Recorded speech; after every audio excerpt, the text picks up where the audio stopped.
পাহাড়ে নিয়োগ দুর্নীতি মামলায় নয়া তথ্য। 2019 সালে অভিযোগ জমা পড়ে। 4 সদস্যের তদন্ত কমিটি গড়ে শিক্ষা দপ্তর। অভিযুক্ত ডিআই নিয়ম মানা হয়নি স্বীকারও করে। এরপরে ফেব্রুয়ারিতে অভিযোগ দায়ের শিক্ষা দপ্তরে।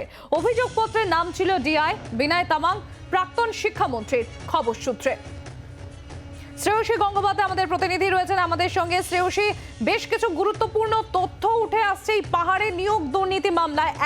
2019 সালে প্রথম অভিযোগ জমা পড়ে। দ্বিতীয়ত, 4 সদস্যের কমিটি করে যে অভিযুক্ত ডিআই, তিনি তখন নিয়ম যে মানা হয়নি সেটাও তিনি স্বীকার করে নেন। আর এরপরই ফেব্রুয়ারিতে অভিযোগ দায়ের করা হয় শিক্ষা দপ্তরের তরফে, যেখানে আবার এই ডিআই বিনয় তামাং এবং প্রাক্তন শিক্ষামন্ত্রীরও নাম ছিল।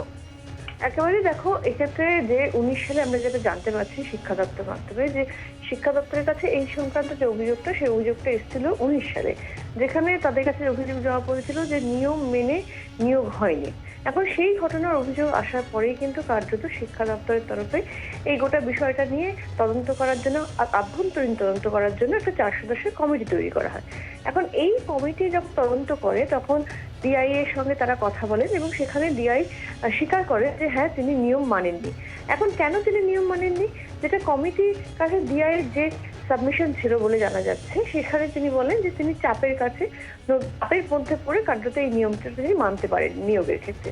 এখন তার ভিত্তিতে বিভিন্ন তথ্য সংগ্রহ করা এবং তার পরিপ্রেক্ষিতেই কিন্তু কার্যত এই অভিযোগটা দায়ের করা হয়েছিল থানায়, যেখানে যে অভিযোগে কিন্তু নির্দিষ্টভাবে ওই ডিআই বিনয় তামাং এবং প্রাক্তন শিক্ষামন্ত্রীর বিরুদ্ধে অভিযোগ করে সেই অভিযোগটা দায়ের করা হয়েছিল। অর্থাৎ ডিআই তিনি এই কমিশনের কাছে, স্কুল শিক্ষা দপ্তরের যে তৈরি যে তদন্তকারী কমিশন, সেই কমিশনের কাছে ডিআই তিনি স্বীকার করেছিলেন যে এক্ষেত্রে তিনি নিয়ম মানেননি, এমনটাই কিন্তু শিক্ষা দপ্তর সূত্রে জানা যাচ্ছে। বাংলার আওয়াজ, বাঙালির আবেগ, জি 24 ঘন্টা।